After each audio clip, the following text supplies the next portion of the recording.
Hi, and good evening, everyone. My name is Albert, and this is Vlogs About Nothing. Thank you very much for taking the time out of your very busy Thursday night to join me twice. I really do appreciate that. I was just talking some smack to myself about how I wasn't, doing the kind of content that I wanted to with like the production numbers, seeing as though we used to do 4 vlogs a day and now we're only doing one and I'm close to 1,000 but not quite there yet, and we're approaching the 1 year anniversary of this channel. And did I already thank you guys for watching?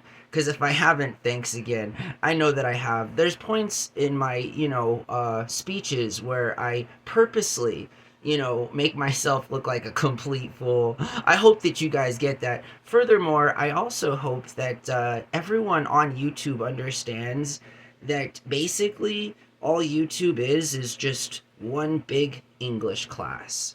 The whole point of this last video for tonight. How on earth is YouTube just like my English class, Albert? What are all the nerds doing here?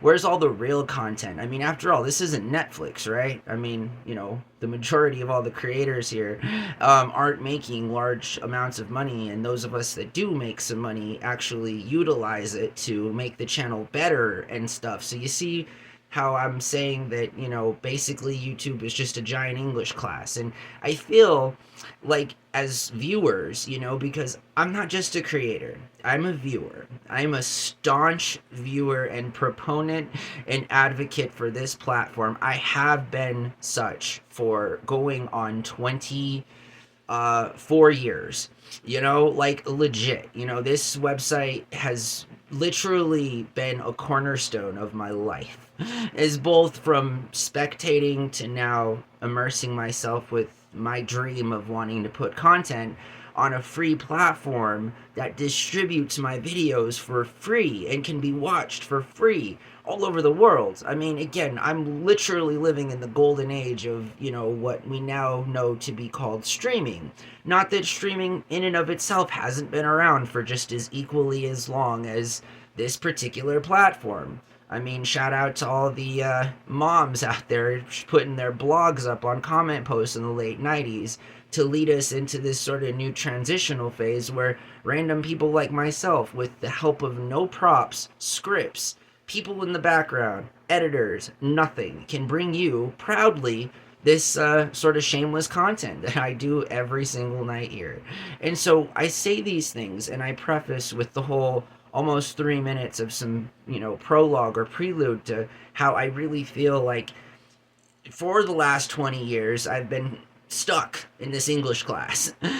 Sort of like on the sidelines, on the bench, whatever kind of analogy you want to use. And I wanted it to be my turn, right? I'm like, man, it's my turn. And then 37 years later, after a multitude of failures and almost ending my life, now I'm ready to do all of the things that I've just dreamt about. I mean, the dreams that we have aren't very far from being accomplished. We can just make them happen. That's kind of the cool thing about being a human, like a sentient being, is that we literally, in a lot of different aspects, because of, the expression of free will, are quite literally the artists of our own experience that we have in life. And so for a lot of us, it's a lot more safe to be out on the sidelines and to kind of just vicariously watch and so forth. And I get it. I was there right along with the majority of the people who watch my show just not so long ago. And I think that it took me a long time to be here, and to be comfortable on camera talking to myself. And I've already talked to myself, so I may as well just put it on camera, right?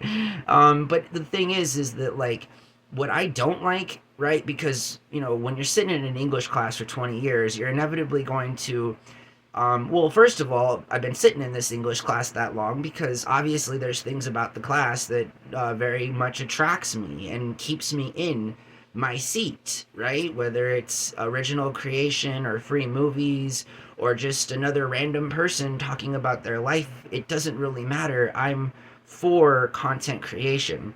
What I'm not a big fan of are like, and I'm noticing that it's like a generational thing. And I'm not trying to be biased, I'm not trying to be hateful, discriminatory, no type of way, you feel me? Because categorically, all content creators do have a niche audience, right? Like, not everyone's watching all of our videos. A certain group of people especially when you get to be bigger, are often the core group of the people that watch your stuff, you know? And I've noticed that lately here on YouTube, like, there's been a lot of older people on the platform. I mean, look at me. Probably in just the last year, there has been a lot of older people on the platform. And by I mean like in their 40s, early 50s. I mean, again, people who've had real careers, people who've had real backgrounds and experience in film and production and all these different types of things, right? Radio personalities. I mean, like they are now having their own podcasts. Like this is a thing. This is what's happening right now. Even if for some of us we don't make it to that point. I mean, again, realize that only just a small percentage of content creators here on YouTube actually make money, right? So, I mean, it's just kind of one of those catch 22s. One thing I don't like about the YouTube platform and the generational shift that I'm noticing, not just in my algorithm, but with the way content is made.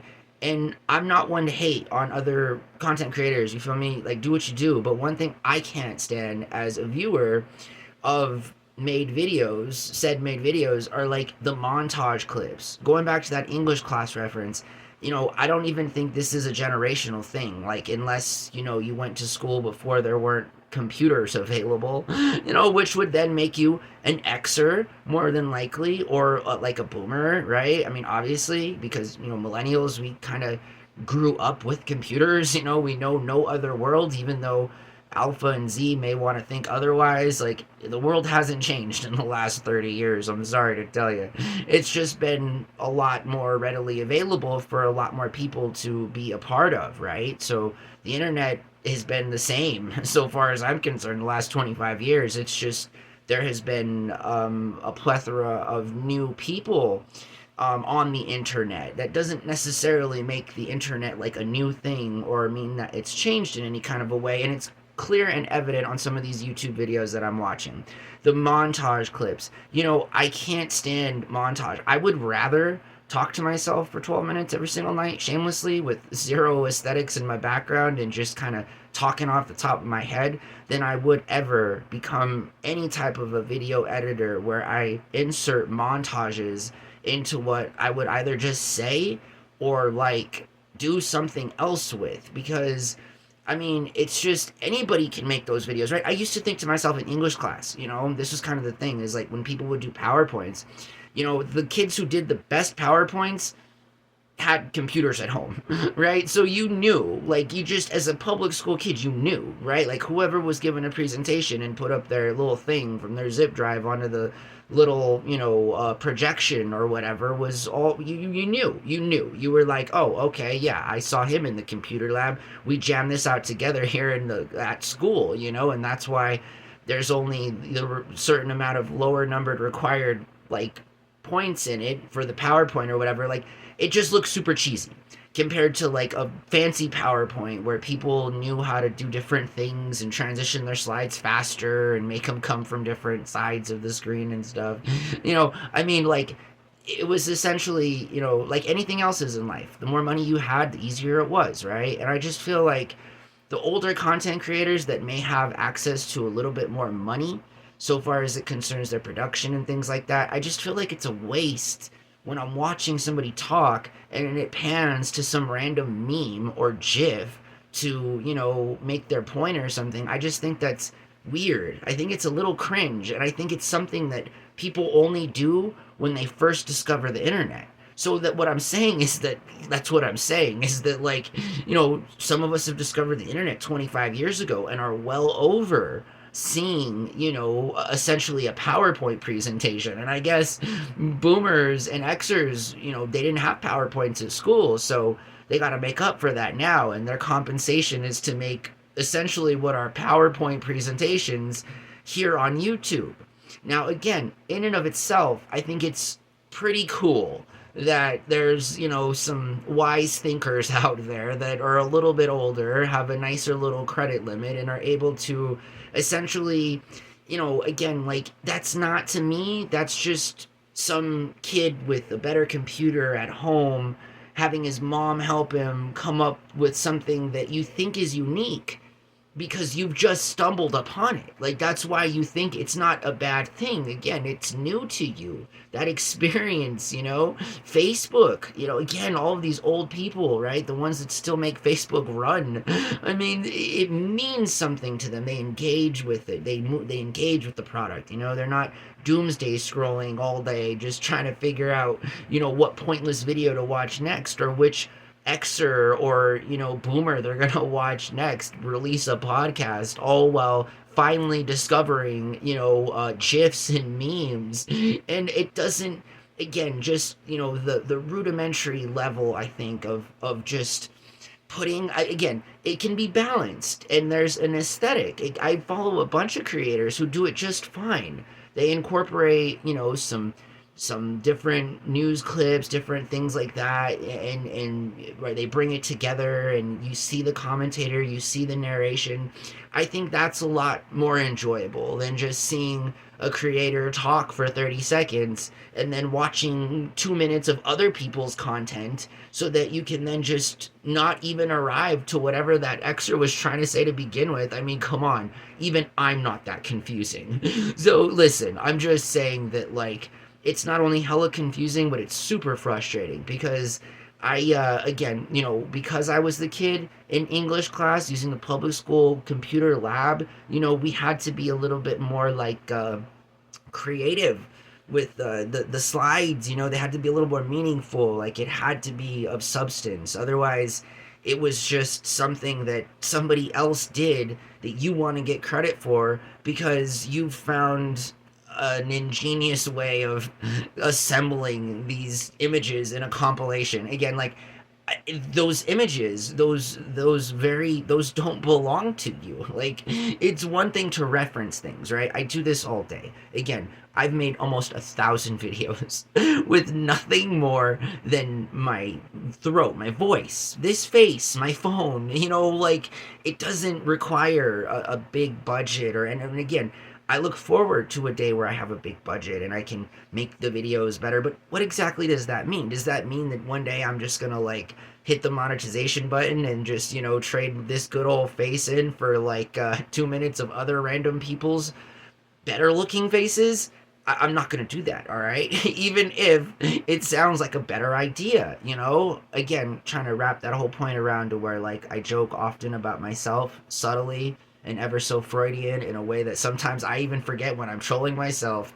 So all I'm saying is that, shout out to all the content creators out there who, make videos that are relevant to what this platform is about. And this platform is about originality. It's about creativity. It's about expressing yourself. It's about original thoughts. It's about, coming to these opinions because you've researched them and you can cite this source or cite that source. But just because you cite those sources doesn't mean that, you need to get all visual MLK with it and, like, annotate it to the point where it's not even watching a creator anymore. It's just watching a montage, a compilation, something that anybody can do, something that AI can render extremely easily right now, and I'd argue even like better. They can do it better. AI can do it better. If not in 2025, it will be done better soon by AI. So all that I'm saying is that, like, I don't like that kind of content. And, so the content that, is all the things that I just said I didn't like. And now I don't think I have to talk to myself anymore when I turn this phone off about my frustration with the algorithm here on YouTube and how I sometimes find creators that I really like and I think it goes one way and then, like, it goes another. And then I remind myself that I'm a creator too, and I'm sure there's many instances of many people out there who have, maybe, like, been with some of the things that I've said or talked about, right? And then heard me talk about something else and they're like, oh no, unsubscribe. I get it. It's fine. We're people. Feelings change. This is like a relationship. I don't expect you to be around forever unless you want to be, because that's my part in this relationship. I will be here as long as humanly possible. So, it'd be kind of nice if I were to have some company, and I guess we know the parameters though, right? We know our boundaries. I'm here, you're there. And it's cool that way. It's nice, it's a safe space. I've said this for a very long time now. Ironically, unironically, it's working out. People are watching the videos. If you're not already, smash the subscribe button. Make sure notifications are on. Hey, listen, breaking character. Done with that. Going on 15 minutes. I couldn't help it. I had to make another video because, again, it's really weird. Like, I'm an old man. I'm not. There's no lying about this. Like, seriously, look at this. Look at my hair. I can't. I'm not even 38 years old, and all of my facial hair is basically white. And so, but I mean, knock on wood. Look at the head on my hair. The hair on my head. I love breaking character because I'm not so poignant on what I'm trying to say. I kind of just literally am saying things at this point. So, um, anyways, like, I think it's weird and it's frustrating. I don't know how people, I hate montages. I hate them, unless it's like somebody's funeral or like somebody's getting married, two extremes in life, like at the opposite ends of poles, like seriously, I don't want to know what people look like when they were babies or what they did as children. Who cares? That's for your family and friends. What I'm interested in, right, are like things, like a montage about celebrating someone's life because they've passed on. Some of the most beautiful PowerPoint presentations I've ever seen in my life have come at the cost of literal someone not being around anymore. That might sound like a sick and twisted thing to say, but can you feel me on that? I'm out of character now. I'm just saying that, with even death, there comes beauty. And like, honestly, I'm like, those are beautiful. Like those montages, those compilations, because again, it means something. Like you're remembering that person and all of the good things that they've ever done throughout their life, and it's cool. Like it's like, it's like a drop in the mic kind of a thing. It's like we're burying someone, we're putting them to rest. Now we get to celebrate them still through these images that have lasted forever. The same thing with weddings, or whatever.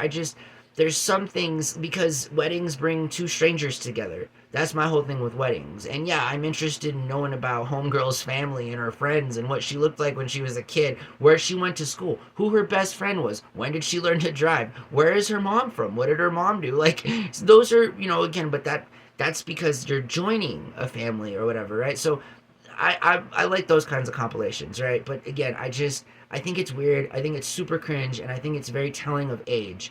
And it's so much more telling of all those other things we just discussed too. Like, you see old content creators, again, like, I couldn't tell you. The old chick that I dated most recently, all about GIFs, all about memes, and it was sort of like, dude, like, memes are like, like they've taken a new meaning. Like, there are some memes that are so intricate that, like, it's not even funny. Like, you gotta be extremely smart to understand some of these memes that like take people, including myself, a long time to wrap their heads around, and then one day they're like, oh, I get it now. That's the cleverness of them and stuff. But like, you can tell, you can so tell about somebody's age, when like they do things like that, like publish videos on YouTube that are in one corner original. Sure, somebody, a human being, took time from their day, sat on their keyboard, put some editing things together, and they created a video. Like, that's cool. I respect that. That's what I want to do. But what I don't want to do is like just turn my channel into an AFV post 90s, Xer boomer hybridization of like this just very cringe, unoriginal content. Essentially, that's what it boils down to.